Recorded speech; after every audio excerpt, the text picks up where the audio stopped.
It's time for our annual Best Ball podcast, where we talk about RazzSlam, we talk about Underdog, we talk about Fantrax. I do that with my good friend Mike Alexander from RazzBall, joining us next on the RotoWire Fantasy Baseball podcast.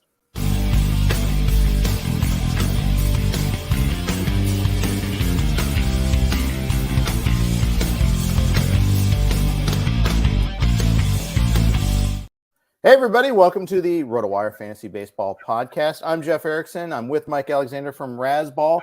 Our podcast is brought to you by the good folks at Underdog and at Fantrax. We thank them both. We'll be sharing how you can play on both of those platforms shortly. Every year, I talk points leagues. I talk best ball with Mike Alexander from RazzBall. And Mike, happy to have you on again. How's it going? Pretty good, Jeff. Thanks for having me. Yeah, no problem. No problem. Hey, it's time. I just registered for RazzSlam to make sure I'm still in for that. I get that invite. Yes, I'm psyched. And then I got it, and like a dog chasing a squirrel, I got distracted and hadn't signed up. So I'm signed up now, but looking forward to that again this year. It is anybody who wants to sign up. You have a couple weeks left, so head over to RazzBall.com and check it out. Yeah, and so let's talk about RazzSlam. It's a fun game. It's modeled after the NFBC's cut line contest, basically. It's a points league, which I don't do a whole lot of. I'm an old school rotisserie guy. Mm-hmm. I know that's not how a lot of people play the game, though. So it's like a hole in my game a little bit. And so I always make sure I do this, and I try to do at least one other, just so I can speak about it just a little bit. Yeah, like you said, it's getting more popular every year. Underdog is in their second year of offering a best ball product as well that's points. So you kind of have to have two baseball brains, your points league brain and your roto brain. Yep, that's right. So we're lucky enough for RazzSlam to be hosted over on the NFBC. They do a great job for us applying their cut line product, which is pretty close to a best ball. The only thing that is worth really pointing out is you've got two fab periods, one early season, one middle season, that you can make some moves. The NFBC's cut line leagues are 10 teams. Ours are 12 in RazzSlam, so that just depletes the pool even further. Mm-hmm. So, you're not going to be fixing a lot of holes. It might just be your catcher's out for the year and you just need that, you had 3 or 4, you need to get one more, that kind of thing. That you can fix, but, the big prospects are getting drafted. Every now and then a Spencer Strider pops up, but right, it's not. There's not a big impact from those fab periods. Right, and it's a little different than RazzBall, where you have $10 a fab, and you can go. Basically, the most you can get are 10 free agents. Yeah, and you have fab every week, at least to until you get to the cut. So it's a little different there. Of course, football is a completely different universe. You want to talk about picked over, though? That's just trying to replace dead guys on your roster. There's rarely the huge difference maker there. But good luck finding a running back. Exactly. I think there's a year of the tight end apocalypse. I think I lost 3 tight ends one year, so I was just picking through the scrap heap to find anybody that was just getting 3 targets a game. But yeah, what year isn't that? Hey, that's true. Good point. But it's cool. I mean, this is a fun contest, though. It lends itself to a lot of different draft strategies. You don't have to chase stolen bases. You don't have to chase saves, which you get some variance in your first round ADP and your ADP generally. It's a different type of draft, and I appreciate that because you do enough drafts, you play in enough leagues. There's a meeting of the minds, if you will, in the community, and it's worse in football than it is in baseball. But there's a certain order that gets set. But in a points league, it's different. Yeah, you can slice it a lot of different ways. Power's the typical profile that's going to be the most reliable in a points league, but there is a place for people who can project high stolen bases as well. But it all adds up to the same points. You're not in categories, and that really I think you're seeing the popularity of that increase because it appeals to the average fantasy player that hasn't really waded into the baseball world. Especially on Underdog, only a few positions. You don't have to know, okay, this guy is somebody who is late in the draft that I can grab for steals. Right. Here's the reliever I have to get for saves. The dark horse in a bullpen like the Dodgers, something like that. You can really just say, all right, let me jump in a draft and have some fun. And exactly, you're a little bit protected there. If you're matching wits with guys that are grind in roto leagues, you're not at as big of a disadvantage. Right. I actually think it's and there are people that do tons and tons and tons of best ball leagues. I actually kind of feel like I'm sometimes at a disadvantage with them, especially format wise when we start getting into the vagaries of each platform. There's some huge considerations that you need to make. Whether I know some platforms you can only have one player at a position. A player only qualifies at one position on one platform, but it could be a multi-position player in another. And, when you get multi-position guys on the one platform, those guys are gold. Yeah. And I've done a little work on that. You can't quantify it with a numeric value, but a lot of people like to look at auction value, even in a non-auction league. Right. And, for me, I think you can bump somebody with good dual positional eligibility as much as $5.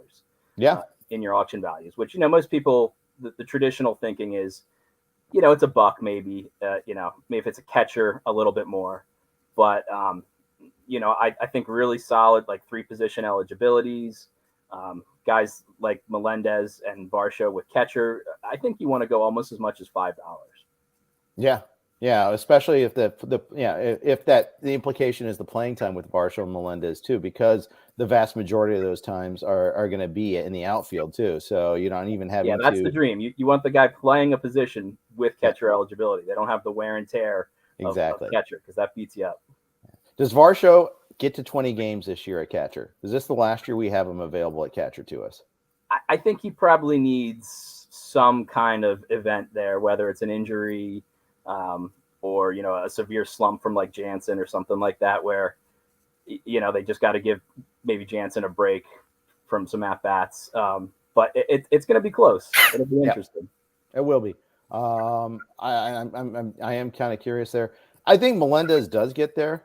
It's just he is essentially the backup catcher and an outfielder.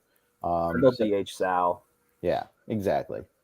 Sal's just going to find ways into the lineup more than any other catcher, but health willing as always. But they emphasize any day where he can be a DH, he will. Yeah. So the dual position eligibility platform is really NFBC. That's the main one there. They have a system that can say, here's a guy that Tatis, for example, is shortstop outfield. They'll put him where it gets you the most points that week automatically. Fantrax is not dual eligible. They have a set position for everyone. Same as Underdog. Their Underdog's a little more simplistic. It's either outfielder or infielder. No catchers. They get put into the infield. So you're just dealing with kind of two groups there and then pitchers. So you don't have, and so that means you completely eliminate positional scarcity for catcher as a consideration. So should be like 3 catchers drafted.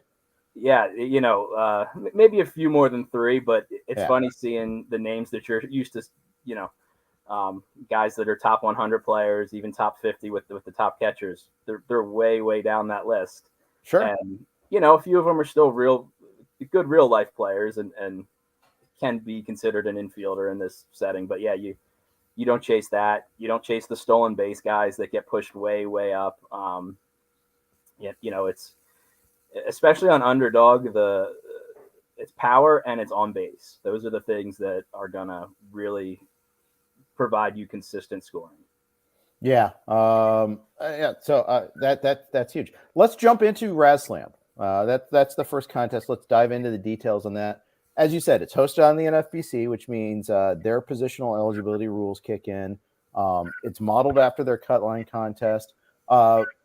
Position-wise, what do we need to know there? How many do we need of each? What's the important thing to get on top of? So it's pretty standard for somebody who's used to the NFBC or deeper roto leagues. You've got your standard positions: corner, middle, a utility, 5 outfielders, and then pitchers you don't have to worry about as much because you just need 9 pitchers. Right. you don't have to worry about RP or chasing saves. There is a place for them in the game. That's one mistake I made very early in my best ball days was, okay, the biggest impetus you're after is 2 start weeks. The guy's going to get innings, he's going to get strikeouts, and he's got shots at, maybe 2 wins or quality starts or whatever the platform is scoring for. But on the NFBC and Fantrax, they both get left for dead on both of those platforms. Relievers that, you can stack up to starting pitchers, probably not a 2-start week, but you can stack up to a good starting pitcher with a reliever that has 3 appearances, gets 2 saves or a save and a win, and has, solid strikeout numbers, 8, 9 strikeouts. That's essentially a good start. So if you see them falling down the boards, that's a adjustment I've made in the last couple of years to try to make sure I don't just ignore them like I did in prior years. Yeah, and there was one year where I tried to actually grab a few of the top ones, knowing that I was getting them at a pretty decent rate, thinking that, okay, well, I'll get the elite guys. I don't think it worked out the way I wanted to, but at the same time, it's nice when you get 3 saves. Getting a save is huge point system wise. I mean, I think that's the other thing is people aren't quite familiar with the point system. Yeah, and that's a good point. One of the first things you really need to do when you're dipping your toes into new waters is go look at the rules, because you might think you've got a handle on it, but there might be a tweak that you're just missing, or maybe you don't realize something like the one thing to remember is when you look at home runs, a home run is both the home run but also a run scored and a run batted in. So you're compounding there with interest. You'll see a lot of RazzSlam leagues and a lot of cut line leagues, I imagine, as well, where some people won't take a pitcher until like the 6th, 7th, 8th round, and that's fine. It's not like you're competing in a category. It's if you have, and the better you are at ferreting out good pitchers, the more likely you're already going to go load up on hitters early. I think you play to your strengths and weaknesses. Yeah, and cut lines being 10-team leagues, it just pushes that even further. There's pitchers where, you're used to a 12 or 15. You're comfortable with those names down the list. So you're saying, okay, I can wait. Let me fill my hitting spots first. Yeah, exactly. Yeah. Fantrax is kind of the opposite. You want to get pitching almost 1-for-1 as you go through the draft, in my opinion. Interesting. And we'll dig into Fantrax a little bit more in the details momentarily. The other thing too with RazzSlam, obviously, and with the cut line is there's an overall contest along with your individual league. How much do you we always ask in like the main event or in the online championship, how much do you play for the overall contest? I don't think it's really any different in a points league. You just play, right? There's no playing to the overall. Right. Yeah. You don't want to draft your first 10 players as all high risk players. That's probably sure, I guess. Yeah. Net neutral at best. But you probably want to have some calculated risks. The later you go in the draft, the more comfortable obviously it is taking risks.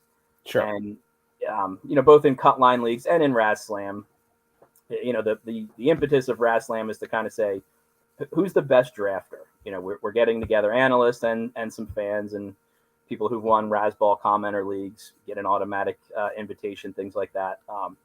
Who's the best drafter? Because you can't really do too much. Right. PGFBI, main event, online championship, those are evolving leagues. The best drafted team may finish middle of the pack if you don't keep up with the right fab moves, the right start-sit decisions. Best ball and cut line, you don't have any of that. It's just, you drafted well and your team does well. If you didn't draft well, you don't. It's always interesting, seeing the cycle now, the draft cycle, the industry cycle, if you will, on what people pay attention. The off season starts off an emphasis on dynasty leagues, dynasty keeper leagues and all that. A lot of the content is produced as that. Then you get into best ball season like we have now, and also draft and hold leagues and things of that nature. Pretty soon we'll start talking a little bit more main event, online championship. And we got our home leagues. We still have leagues where we manage leagues. We do trades and things like that. You can, all of our contest leagues, all of our industry leagues, industry leagues, you can do trades. Obviously, Tout Wars, you can do trades. But that art is like it. You start with trade leagues with dynasty leagues, and then you end with trade leagues with your home leagues and things of that nature. Yeah. And who's the king of trades? I think Fred Zinke. Zinke, Ian Kahn, or two guys of the you can make a deal with. They're not going to rake you over the coals. They'll work with you. Exactly. I do tons of trades with Ian in XFL. It's crazy. We always have a good meeting of the minds, and we'll see. It's worked out, I think, so far. Although I guess it didn't really work out because I still haven't won XFL, and I traded away a lot of future assets. But okay.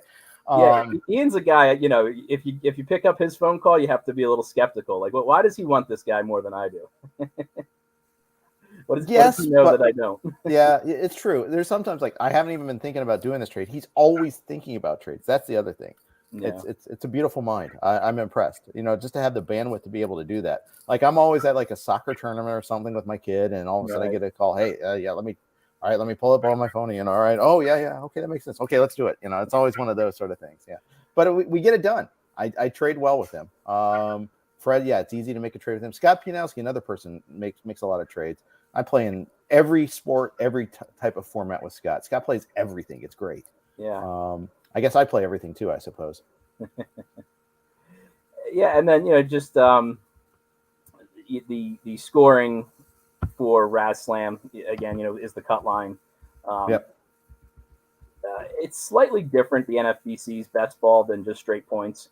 I think Todd Zola actually helped them generate their scoring format. Right. And the big difference is you get -1 for an at bat, and that's just kind of to correct for those top of the order guys from just kind of running away from it with being able to overwhelm in counting stats. So it gives it a nice fair balance, I think, and it's just a slightly different way to slice the same game.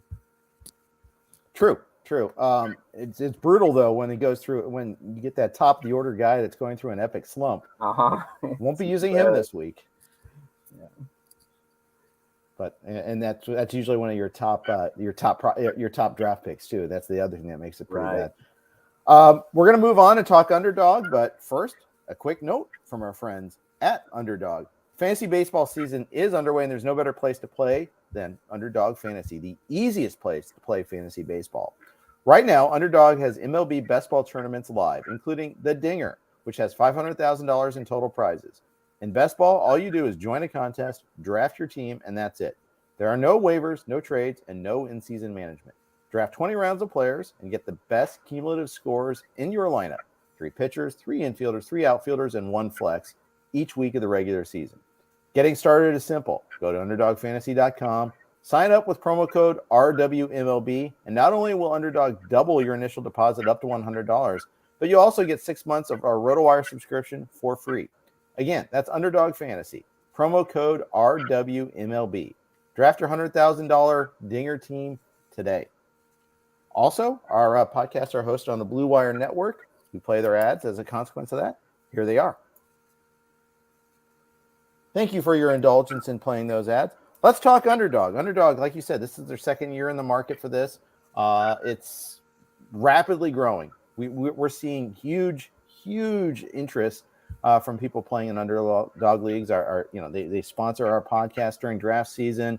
We're getting a lot of crossover from that. It's a fun contest. It is, and their small price point is the warm up, $3 entry. For $3, you can draft a team in an hour and scratch that itch. And it's over 3/4 full right now. So decent chance they probably have to reissue another one. You're used to seeing that if you play on the football side, right. They fill quickly. You get 2, 3, 4. I think we were on the mitten 4 for the playoff leagues. People just can't get enough, and that's a big crossover too. You're gonna have a lot of people paying attention to Underdog right now with the Super Bowl happening, the playoffs having just wrapped. You'll have gotten some payouts there. So you've got an engaged audience that may not, I don't want to say not sharp, but they may just be looking to jump in a draft. And they need action. Yep. Get a little action, enjoy, make a little time sink there. And, you see some interesting things, even though it is only the 3 positions. You get in a draft where somebody just drafts pitchers for a while or doesn't draft pitchers at all. And seeing how that cascades throughout the room is a fun experience. Yeah, absolutely. It's funny because I often, like, when I travel during draft seasons for March for baseball, even February, and then same thing for football. And the best way to kill a long layover is just jump in a best ball league. It's so, boom, do a couple of them even if you can. It's a great way to kill that time, stay engaged, and okay, now we're time to board a flight now. It's all good. So I love doing that. You get familiar with the player pool again, those names that you maybe had filed away for later dates. You start reading the news blurbs again, finding out who's on a new team, all of a sudden Semion's on the Rangers, things like that. Yep, absolutely. So let's talk specifics on Underdog. Very small rosters. I think that's one of the huge things there. Starting lineups, at least, 3 outfielders, 3 infielders, a flex, and 3 pitchers. And boom, you're done. You don't have to worry about catchers. It's a different animal. You don't have to. You're not drafting for depth. You're drafting to get. You're trying to get guys that pop, right? Right. Yeah. The driving thing on Underdog right now is outfielder scarcity. Interesting. That's what everyone's talking about, and it shows up in the draft room. In the first round, probably 10 of 12 picks are going to be outfielders. Wow. Yeah.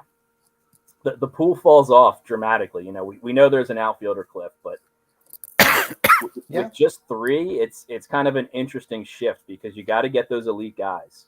Yeah. Once they're gone, it's just, a plateau of more of the same.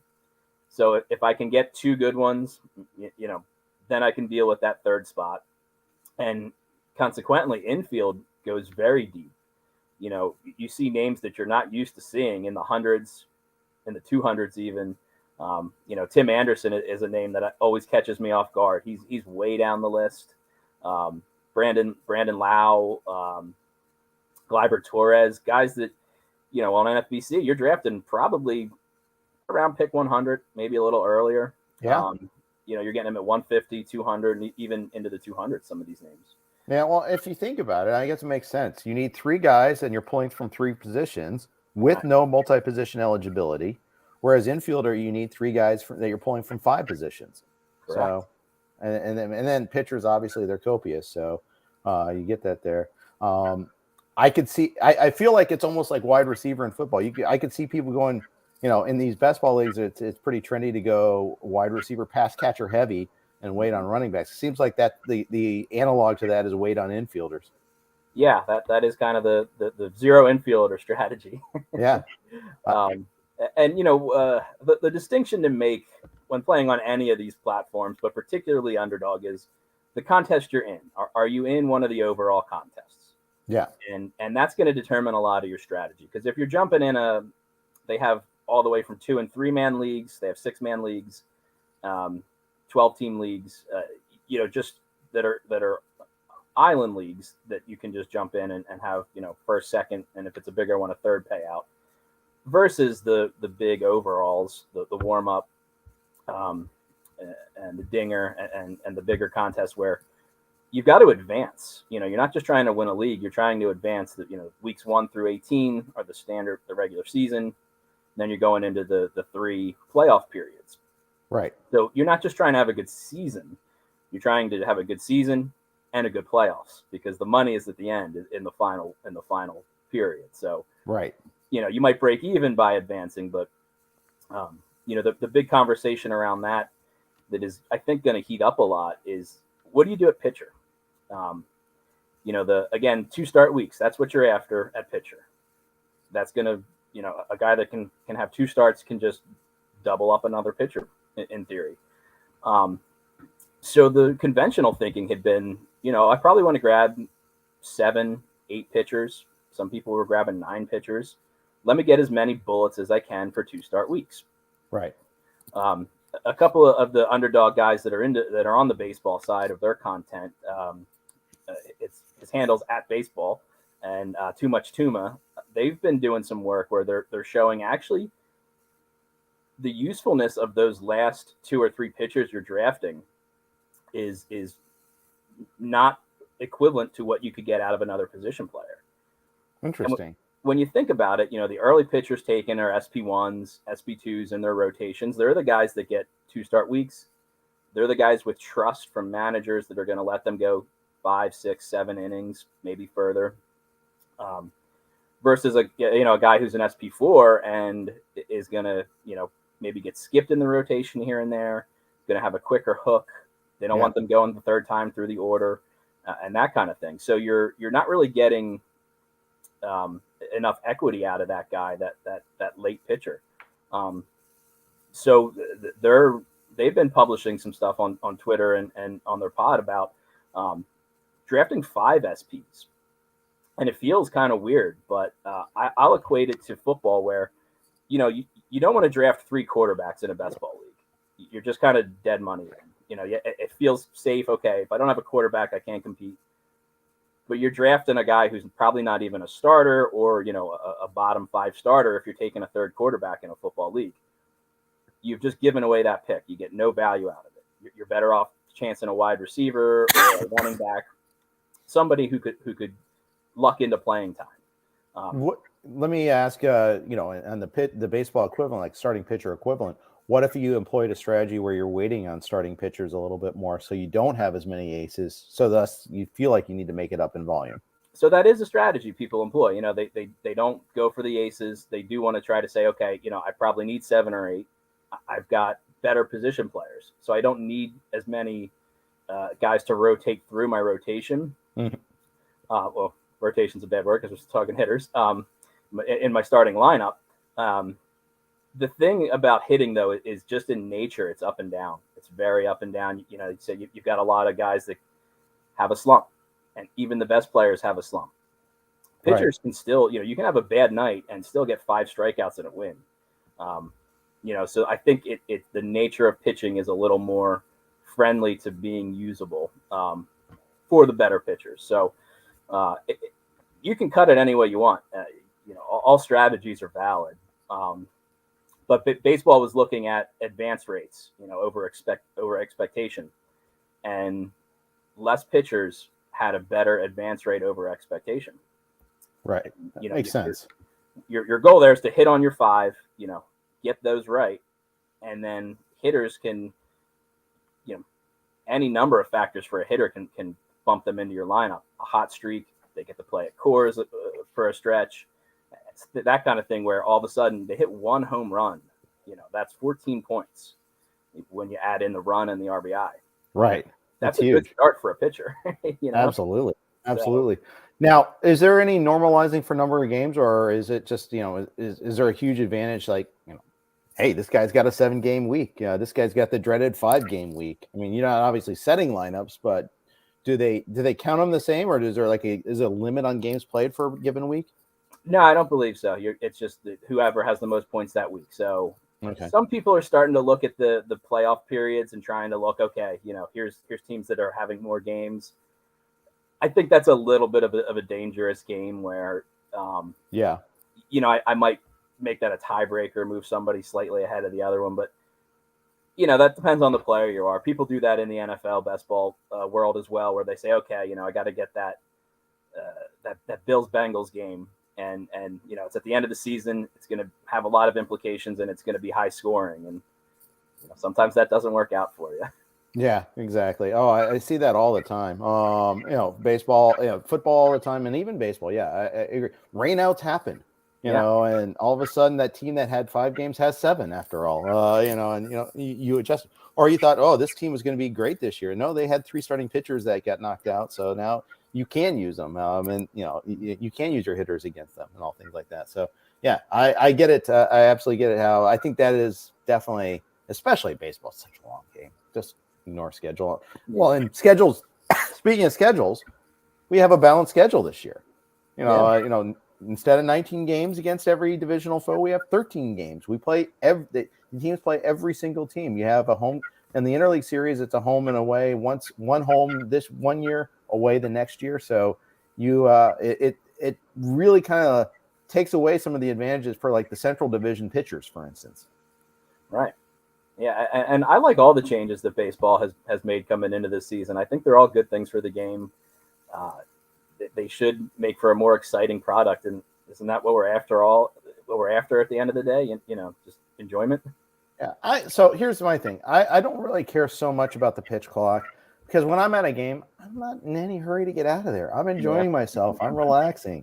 Don't rush me. Let me get my second beer in before the seventh inning. I'm a slow drinker, but I don't rush me. I don't need to be in a hurry. I think casual fans probably want a quicker game. Rights holders want quicker games for sure. Yeah. They want, the people that have to work the game, whether they're reporters or broadcasters and all that. Yeah, they'd love a quicker game, but I don't know. I don't need it so much, but I get it at the same time when Kenley Jansen's taking 35 seconds to throw a pitch and then he tosses a lazy toss over to first base. We can get rid of that. That's fine. I get that. And I think that's going to be one of the really big things that people haven't thought about yet is, your throwovers and your step offs, because that counts as an interruption, I believe. Right. Every single throw to first base is going to be your best move. Yeah. 100%. You think the sign got stolen or you just didn't like what you got from the catcher, you step off one time, you put yourself into some hot water.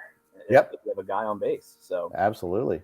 That's going to be really interesting to see some of the gamesmanship that I'm sure managers and clubhouses are thinking about. How can we, push things to the edges a little bit here? I think we're going to see a lot more blown saves this year. Yeah. Yeah. Relievers, they don't like base runners typically. They're the ones that are slower typically. James Anderson was pointing that out. Like 5 of the top 7 slowest pitchers to deliver a pitch are closers. So I thought that was interesting. Plus, not only that, but they're max effort guys. So if you think about it, they need that time to recover between pitches a little bit more. I think we see some velocity declines from closers, maybe pitchers generally, because you have less time to recover. Yeah, they're going to have to learn to pitch a little more than to just overpower. So that the guys that rely on that heavy fastball are maybe a little bit more at risk. Yeah. I think at the hidden benefit, maybe perhaps is we'll see more hits because pitchers aren't, velocity. The increase in velocity tracks with the increase in strikeouts in baseball. So maybe that stops that trend for a little bit. So we'll see. Let's talk a little bit about Fantrax, but first we'll tell you a little bit about Fantrax. They have best ball leagues, but they also have a lot of different ways that you can run your season-long leagues as well. It's the most customizable fantasy platform in the industry, offering great fantasy experience for your dynasty, keeper, redraft, and best ball leagues. Are you coming from another service? Fantrax makes it easy. Fantrax can import any of your current leagues and customize if needed. Fantrax offers the most in-depth player pool in the industry, including minor league players. Do you need a customizable commissioner service for your fantasy league? Fantrax offers more customization than any other platform. Waivers, categories, scoring systems, schedule. Fantrax offers custom solutions for all that and more, and it's all free. They have a great auction tool. Tout Wars has used that many times before in the past. Definitely a great auction tool that they have there. You can sign up for free today and be entered to win an official MLB signed jersey from Vladimir Guerrero Jr. Simply go to fantrax.com/RotoWire and sign up today. That's fantrax.com/RotoWire. Fantrax, the home of fantasy sports. I'm here with Mike Alexander from RazzBall. He is doing a lot to help run RazzSlam. He's always my go-to guy for talking about best ball and points leagues. Let's talk about the Fantrax platform. What makes it different? So it's a little bit different, like we said, with the position eligibility. They get a fixed position. Sometimes there's a guy that'll pop up that you're not quite used to seeing. Brandon Drury, maybe. He's a third baseman. You're used to seeing him with 3 things next to his name, perhaps. Right. And then the 5 outfielders, and then 3 utility spots because they don't have corners. Okay. And there's only 1 catcher. So that's kind of their answer to, they didn't want 2 catchers. They didn't want corner and middle infield. So they added 3 utility spots. And I kind of like that. Yeah, at least some interesting builds. Yeah, you might have a spot blocked, even 2 spots blocked, and you can take a value still and say, okay, I've got 2 shortstops, but there's a third that's just fallen, and he's a guy that I like late. I'll take him. Yep, 3 first basemen, no problem. Yep. Yeah. It's again, power plays on base is important. It's toned down a little bit from Underdog, I think, for with power versus a little bit more complete hitting profiles. But the big thing on Fantrax is value above replacement, and that skews pitchers' values much higher. You're starting 9 pitchers. You're going to draft, probably about half your team as pitchers. And how many roster spots does Fantrax have? So on Fantrax, the most you can draft pitcher-wise is 22. Okay. I believe, let me take a quick look. It's 40 total spots. Okay, so that's like double Underdog then too, right? And so... yeah, and you're going much deeper in the pool. 40 rounds. So, and I'm also on up to pick on it, and it tracks 10 here. Nice. So you're going very deep. You're at least doubling up every hitting position. The decisions kind of come around a couple of spots. Catcher, you can't triple up every position. You probably want 3 first basemen, 3 third basemen. You want 8 to 10 outfielders. But when you start adding it all up, you're going to have to make a decision somewhere. And usually for me, that decision comes at catcher, stopping at 2, because is the third catcher really going to give you any utility? It's going to protect you against injury, but, would an outfielder be more valuable? You've got to start 5 of them. So, having 9 or 10, I think, is worth more to me. And then one of the middle infield spots probably has to give up, a third guy. So either second base or shortstop. I tend to do it at shortstop because you're probably getting an elite one or a very good one. And, so you need a second one to protect for injury and slumps. But is the third one going to add anything to your team? That's the question you want to ask. Yeah, and just hope that your first one's not Tatis and he's out riding a motorcycle again. Right. That's the good thing with a kind of a normal off season is guys like Tatis are hopefully in the organization facilities, not riding motorcycles in the Dominican, and they say he's 100% and looking ready to go. So. He's an interesting one. Same thing with Bryce Harper in best balls is, what do you do with those guys? Because 20 games, a little more for Harper. Yeah. Is it worth taking a guy that's a first round value with that big discount? Yeah. So, and I haven't checked out the Fantrax ADP yet, but, I wonder, seeing the NFBC or you see Tatis usually around the 1-2 turn in a 15 team or so, around like pick 16 or so or 17. Harper, I mean, he's sunken like a rock. I mean, he's over pick 100, I think, if I recall correctly, in his latest ADP. But because that's a half a season we're talking about with Harper, perhaps, maybe even more. Yeah, the tough part, you got 2 things working in opposite directions. Usually, it's Tommy John is less significant to a hitter, but it happens so late in the year after the season because they were in the World Series, right? So. It was a November surgery.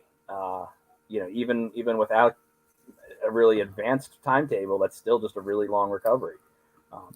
Being able to DH is going to be a big benefit for him, where they don't have to worry, is he going to be able to throw from right field? So I think if he's feeling good and swinging, the guy's an animal. He's going to say, I'm ready to go. I feel good. Get me in there. Yeah, exactly. He's going to be DH only for us this year too. I don't know how that tracks in like Fantrax. So there's no DH. So, every year there's a few guys like Stanton for a while was getting bumped into outfield. And that was a little bit of an arbitrage you could take advantage of where, sure, people were used to drafting on a platform that had DH only under his name or Yordan Alvarez is another guy for a little bit. He was DH only. He becomes an outfielder on Fantrax because they need a hard-coded position. Did they really? So okay, so you can't, even though with the 3 UTs, he still gets outfield eligibility. Yeah, everybody needs a primary position. Okay. There's no UT only. So you keep your eye out for that kind of thing on the other side of that system. Yeah. I know in the score sheet community where defense matters a lot, there's a lot of arguments about Tatis still retaining shortstop eligibility, but he did. That Jeff Barton decided to keep going that route just because he didn't play. It's not like he played the outfield last year and at the expense of shortstop. He just didn't play, period. So they retained his previous eligibility. But, it's, game operators have to make those tough decisions. Yeah. And as long as they make them in time and it's applied fairly, that's all you can ask for. Yep. What other platforms are you playing best balls on? So we talked about the NFBC. They've got a best ball league as well, and overall where best ball championship. So it's versus the cut line. It's got no fab periods at all. It's just what you draft is what you get. Right. And they're a little bit of a bigger league. They're 12-man leagues versus 10. So it feels a little more true if you're trying to jump into something that gives you prep for the season. You're probably playing in a 12-team league. To get used to the hitter, the name, the pool of names and all that. Right. It's a nice product for that. They also have their BB10 product, which is a little bit of a, it's a $10 entry with some curtailed rosters, which I haven't played a ton of yet this year. That's one of the ones that kind of throws my brain off because of the uniquely curtailed rosters and starting spots. Right. So, I tend to maybe get into that later in the season where, maybe I just want a $10 entry. But, you got Fanball now, or Underdog now making that. Yeah, exactly. Available. So what sort of volume are you playing? How many best ball leagues do you typically play? I try to get high volume. And, my bread and butter is Fantrax, Trax 10s, and the 50-50 leagues where the first 5 spots double their money, the 6th spot returns their $10. For some reason, I just have a knack for coming in 4th. I don't know what it is. Know thyself, right? It's I'm realistic about my abilities, and I do play. Obviously the top 2 payout leagues where you're trying to win it. It's 100 to first, and I believe 20 to second. But you got to win the whole thing. And if you're going to spend the time and put the work in, I'd rather see a small return with less risk than no return at all. It's the comparison to like DFS where you got cash game versus tournaments. You need those 50-50s in there to kind of pay for the tournaments. Right. And it's always nice to log in the following year and see you have balances on your platforms, not having to be making deposits. So right, exactly. That's my goal is to just be coming out a little bit ahead. It's a great tool for getting prepared for the season. I'd keep 2 of them going at any time. My goal right now for this season, I'm a little late getting my start. We had our 3rd child over the summer, and nice. She's 6 months old now, so she keeps us busy. But probably 50 leagues on Fantrax, maybe half of that on the NFBC. Nice, very nice, very cool. We got a player question, actually. One player analysis question from Fox Mulder asks, is Joey Meneses legit? Big, awesome season last year as a older call-up. Are we going to get Schwindelled from him, or is he legit? I think what I would lean towards is even if he is questionable, the playing time is going to be there. He's on a team that needs him to work, kind of. There's not a lot of challenge to PT on that roster. They're not going to compete, so they're going to give him leash. And that's the kind of thing, the edges that I look for, because I won't consider myself a top talent evaluator, but people do like him. People I trust like him, and he's got that. I think an edge with that kind of thing. So a guy like that versus somebody on a much more competitive lineup, that's where I would frame my decision from. Yeah, I mean, the price is right. I mean, he's getting discounted still pretty heavily. In fact, partially because like Schwindel tanked so badly last year. That I really do think there's the late bloomer types are always are going to be looked at more with an askance eye. We always want to find the next Jose Bautista, but more often they end up like this. Yep. Yeah, and it feels like there's a lot of guys like that this year, and middling prospects that are getting penciled into starting spots. So it's an interesting year. There's a lot of bad teams. Yeah. You start looking, down the roster resource page, and you're like, that's the bottom half of their lineup. That's what they're going to go with. Yeah, I tweeted this out like a week ago because I was trying to tighten up my Oakland A's pitching projections. Like, I took a look at the Oakland A's roster research page. Don't do that. Just don't. It hurts the eyes. As a Reds fan, I can't really laugh too much because they're awful too. But Reds are awful. The Pirates are awful. The Nats are terrible. There's some terrible lineups out there. Tigers is pretty scary still. Let me ask you, since you brought up the Reds, how do you feel about Tyler Stevenson? Are you on board at his price? Yeah, I think his price is fine. Is what, like 150 overall typically? Yeah, about that. A little earlier on two catcher, but yeah. Yeah. Obviously, he ran really well BABIP wise, but I think he's a legit talent. I also think that health is a concern, but I like that they're going to play him at first and DH a lot. I think he's going to get a lot more plate appearances than most catchers. So right. I think if he stays healthy, then I think I like him for that price. Yeah, there's an interesting crop of catchers in the middle rounds there that are young and yeah, we're at a good class of catchers right now. That's one of the things. It's not quite as scarce as it's been in previous years. Yeah, and that's kind of like having a lot of tight ends. It just doesn't feel natural. Yeah, it is. And we saw how tight end worked out this past year. It was hideous. But anyways, all right. Well, that's going to kind of wrap up today's conversation talking about points leagues. I encourage you to check out Mike's work at RazzBall. Mike, where can people find your work? At RazzBall, anywhere else? Yeah, a little Fantasy Alarm too. I do some best ball pieces over there every year. My weekly piece at RazzBall is Knights of the Razz Table. We take chunks of ADP, and I invite two guests on and pose a few questions to them. Last week we did the first round. So some unique questions about what are you looking for, steals or power, a would you rather usually thrown in there. So, it's not going to be comprehensive, but it gets you ready for some of the decisions you'll need to make in certain rounds. I like it. You can also follow Mike on Twitter at Roto_1 at WAN. Mike, as always, fun talking with you. Looking forward to doing some more content, and we'll talk a little football in the summer as well. Appreciate it, Jeff. You bet. Mike Alexander, everybody. All right. I want to thank Fantrax and Underdog for their sponsorship. Make sure to check out their platforms there. We spent a lot of time talking about it today. Check it out for yourselves. And make sure to tune in the rest of the week. We got Clay and Todd tomorrow. Tune in to that. Thanks for listening to RotoWire. Have a good day.